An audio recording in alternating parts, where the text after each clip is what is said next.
साथियों नमस्कार। मेरे आज के वक्तव्य को मैं उम्मीद करता हूं कि आप लोग भी कमेंट में कोई ना कोई हेडिंग जरूर देंगे और मैं इस वक्तव्य को अपनी ओर से जो हेडिंग दे रहा हूं, जो इस पर हेडिंग ये बनता है कि हर डाल पे उल्लू बैठा है, अंजाम गुलिस्तां क्या होगा। उम्मीद करता हूं कि आप लोग भी अपने विचारों के अनुसार पूरा सुनने के बाद इसको हेडिंग जरूर दीजिएगा। मैं आज 3 बिंदुओं पर बात कर रहा हूं।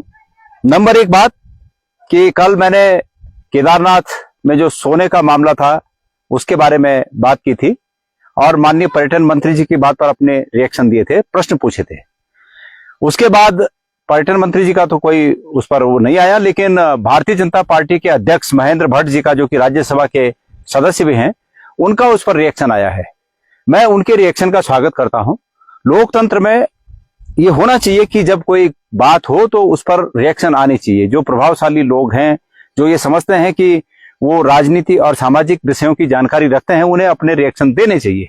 तो महेंद्र भट्ट जी का ये जो रिएक्शन है, मैं उसका स्वागत करता हूं, अच्छी बात है। पर महेंद्र भट्ट जी ने एक बात जो कही है उसमें कि मंदिर समिति के खजाने की बंदरबांट करने वाले लोग आज सोने पे चिल्ला रहे हैं। तो मैं महेंद्र भट्ट जी से ये आग्रह करना चाहूंगा कि मंदिर समिति के खजाने की बंदरबांट, या हो सकता है कोई और शब्द उन्होंने कहा हो, मैंने पढ़ा था, जो भी शब्द उन्होंने कहा है, पर आशय यही है कि जब जो लोग मंदिर समिति में रहे उन्होंने मंदिर समिति के खजाने की बंदरबांट की है। मैं महेंद्र भट्ट जी से पूछना चाहता हूं कि मंदिर समिति में इस वक्त पिछले 6 सालों से 7 सालों से भारतीय जनता पार्टी के लोग काबिज हैं। कृपया उनके माध्यम से या सरकार के माध्यम से, पर्यटन मंत्रालय के माध्यम से वो ये बताने का कष्ट करें कि कौन ऐसे लोग हैं जिन्होंने मंदिर समिति के खजाने से पैसा बंदरबांट की है।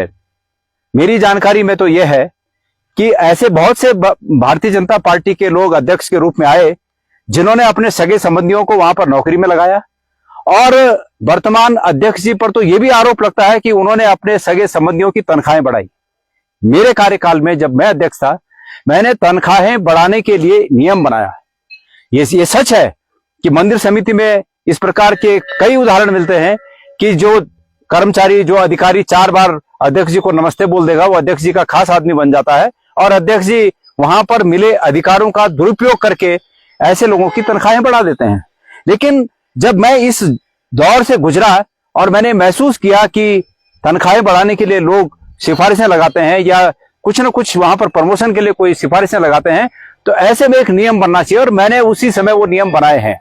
ये दुर्भाग्य है कि भट्ट जी, आपकी सरकार ने और आपके लोगों ने मेरे उन नियमों को मेरे हटने के बाद ठंडे बस्ते में डाल दिया, और आज अगर वो नियम लागू होते तो मंदिर समिति के जो कर्मचारी 12,000, 10,000, 8,000 में नौकरी कर रहे हैं, निश्चित रूप में वो लाभान्वित होते और उन्हें 20,000, 25,000 रुपए की तनख्वाह मिलती।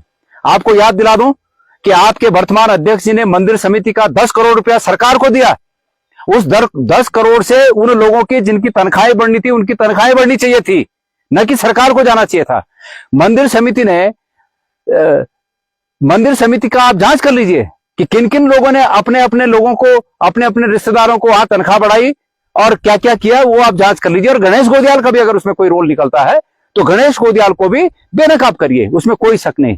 पर आपने कुल मिलाकर गोल गोल बात की, असली बात नहीं की आपने कल, कि भाई जो सोना था वो पीतल कैसे हुआ, उसकी प्रक्रिया क्या थी, उस पर आपने कुछ नहीं बोला। आपने ये कहा कि पर्यटन मंत्री और बद्रीनाथ टेम्पल कमेटी ने उसको सब कुछ तथ्यों के साथ रख दिया है। कौन से तथ्य हैं, जरा हमें बताइए। तो आप लोगों को गुमराह करने की कोशिश कर रहे हैं। अगर हम गलत बोल रहे हैं तो आइए, मैं आपसे निवेदन करना चाहता हूं और आपको चुनौती भी देना चाहता हूं कि मीडिया के सामने आप और हम सामने सामने हो जाए, मीडिया आपसे भी सवाल पूछे और मैं भी आपसे सवाल पूछूं, और ऐसे ही मुझसे भी मीडिया और आप सवाल पूछें और मैं उनका उत्तर दूंगा। तो ये तो रही बद्रीनाथ टेम्पल कमेटी की बात। दूसरा, आज का मुख्य विषय यह है कि पूरे देश के एक मुख्य अखबार में कल एक खबर छपी, और यह छपी कि जो कॉर्बेट पार्क में जो एक पेड़ों के कटान से संबंधित एक सीबीआई जांच चल रही है, और उसमें एक अधिकारी भी है जिस अधिकारी की भूमिका भी उसमें संदेह के घेरे में है और जांच के घेरे में है। ऐसे अधिकारी को सरकार ने अब राजाजी पार्क का अधिकारी बना दिया है। और उसके बाद जब ये खबर चली तो इस खबर के बाद सरकार ने जो डैमेज कंट्रोल है उसकी कोशिश की। वन मंत्री जी का बयान आया और उसको अन्य अखबारों के थ्रू उसको मैनेज करने की कोशिश की गई उस डैमेज को। लेकिन मैं ये पूछना चाहता हूं कि मैं ये आरोप पहले से लगा चुका हूं कि इस सरकार में धामी जी के, मुख्यमंत्री जी के और सरकार के कुछ चहेते अधिकारी हैं, जो चहेते अधिकारी किसी न किसी हाल में की पोस्ट पर रहते हैं, या ऐसे भी चहेते अधिकारी हैं जो अधिकारी एक एक जगह छोड़ के दो दो तीन तीन पोस्टों पर रहते हैं। और चूंकि वो अधिकारी मुख्यमंत्री जी के लिए फेवरेबल हैं, मुख्यमंत्री जी जो काम अपने हित में कराना चाहते हैं, प्रदेश के हित में नहीं अपने हित में कराना चाहते हैं, वो काम ये अधिकारी करते हैं। और चूंकि एक अधिकारी संदेह के घेरे में है, जांच के घेरे में है, तो मैं पूछना चाहता हूं मुख्यमंत्री जी से, सरकार से पूछना चाहता हूं मैं कि आपने ऐसे ही अधिकारी क्यों चुने कि राजाजी पार्क में भी वही अधिकारी होना चाहिए? ये प्रश्न है। प्रश्न ये है कि जो भारतीय वन सेवा है, आईएफएस जो सर्विसेज है, वैसे ही हमारे पास उत्तराखंड में आईएफएस सर्विसेज की जो जितनी आवश्यकता है उससे अधिक हमारे पास अधिकारी हैं।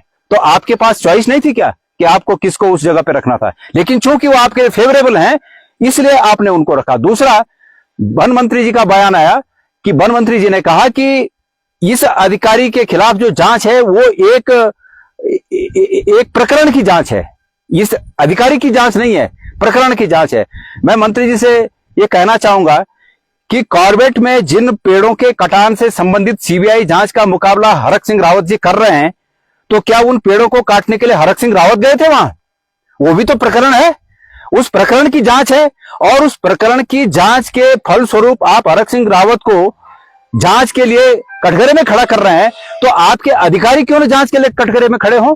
इसलिए मानक दो नहीं हो सकते हैं कि कहीं पर आप ये चूज कर लें कि प्रकरण की जांच है और कहीं पर आप मानक ये चूज कर लें कि व्यक्ति की जांच है। प्रकरण कोई काम नहीं करता, काम व्यक्ति ही करते हैं। और अगर किसी भी व्यक्ति की भूमिका किसी जांच में, जांच के घेरे में है, किसी संदिग्ध घेरे में है, जांच के घेरे में है, तो आप इस बात से नहीं बच सकते हैं कि यह प्रकरण था और यह व्यक्ति था। व्यक्ति ही प्रकरण करता है, तो प्रकरण मतलब कांड, तो कांड जो किया गया वो व्यक्ति के द्वारा किया गया। और अगर आप ये मानते हैं कि वो एक प्रकरण था, प्रकरण की जांच हो रही है, तो सबसे पहले आपको हरक सिंह रावत जी की वकालत करनी चाहिए, क्योंकि हरक सिंह रावत जी मंत्री थे। मंत्री जी ने जो भी लिखा होगा, फाइल में लिखा होगा, फाइल आपके पास होंगे। मंत्री जी पेड़ काटने नहीं गए थे वहां कॉर्बेट में कि आरी लेके मैं चलो पेड़ काटने चलता हूं। और मंत्री जी रोज, प्रथम दृष्टया तो मंत्री पर होना भी नहीं चाहिए था, क्योंकि मंत्री रोजमर्रा के कामों पर नजर थोड़ी रखता है कि भाई कितने पेड़ कटे, ये आपके अधिकारियों का काम था। लेकिन फिर भी चूंकि वो जांच के घेरे में है, वो जांच का मुकाबला करेंगे, आपके पास पत्रावली होगी। लेकिन इस बात से आप नहीं बच सकते कि कहीं प्रकरण था जहां आपको फेवर हो। इतनी भद पिटने के बाद फिर भी अगर वो अधिकारी उसी जगह पर बने रहते हैं, तो ये आपकी मनसा पर शक उठता है, मनसा पर सवाल उठता है। नंबर 3 बात, मैंने ये कहा कि उत्तराखंड कुछ लोगों की ऐशगाह बन चुका है और मैंने अधिकारियों के भी नाम लिए। आज एक ऐसा प्रकरण भी सामने आया है जिसमें उद्योग विभाग निविदा जारी करता है कि सहस्त्रधारा में आईटी पार्क में एक प्लॉट बेचना है। सरकार चूंकि उपनल नहीं, सिडकुल ऐसे प्लॉटों को समय समय पर बेचती है, तो वो प्लॉट देना है, बेचना है, निविदा जारी होती है। एक व्यक्ति निविदा में अधिकतम मूल्य अंकित करते हैं और जब अधिकतम मूल्य अंकित करते हैं तो उस निविदा को निरस्त कर दिया जाता है।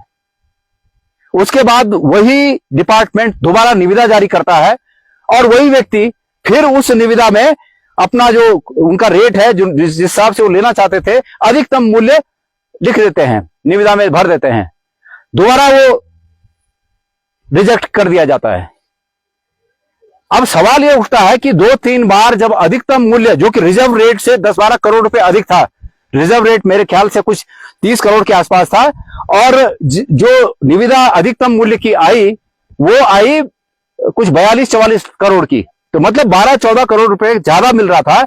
और फिर उद्योग विभाग ने कैसे इस निविदा को कैंसिल कर दिया, ये बात है। और उसके बाद असली बात तो यह है कि उस व्यक्ति के पास अधिकारी का फोन जाता है अधिकारी के नाम से फोन जाता है कि ये प्लॉट किसी को देना है, अन्यथा ये आप अगली बार की निविदा में आप जो है टेंडर न भरें, निविदा मत भरें।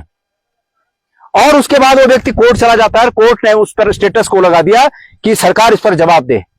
माननीय मुख्यमंत्री जी, मैं जिन अधिकारी के लिए पहले कह रहा था कि क्यों आप 2-2, 3-3 डिपार्टमेंटों का जिम्मा ऐसे अधिकारियों को, इन अधिकारियों को दे रहे हो, निश्चित रूप में यह प्रमाणित हो चुका है कि आप अपने हक में, अपने लाभ के लिए ऐसे अधिकारियों को 2-2, 3-3 जगह का जिम्मा दे रहे हैं। और ये अधिकारी उद्योग सचिव हैं, जो गढ़वाल कमिश्नर भी हैं और उद्योग के सचिव भी हैं। ये अब समझ में आ रहा है कि आप हर जगह ऐसे अधिकारियों को क्यों आप जो है विशेष सुविधा दे रहे हैं, की पोस्टों पर ऐसे अधिकारियों को क्यों रख रहे हैं। ये जो कोर्ट में केस चल रहा है, माननीय मुख्यमंत्री जी, आप इस केस में खड़े होइए और आपको जवाब देना होगा।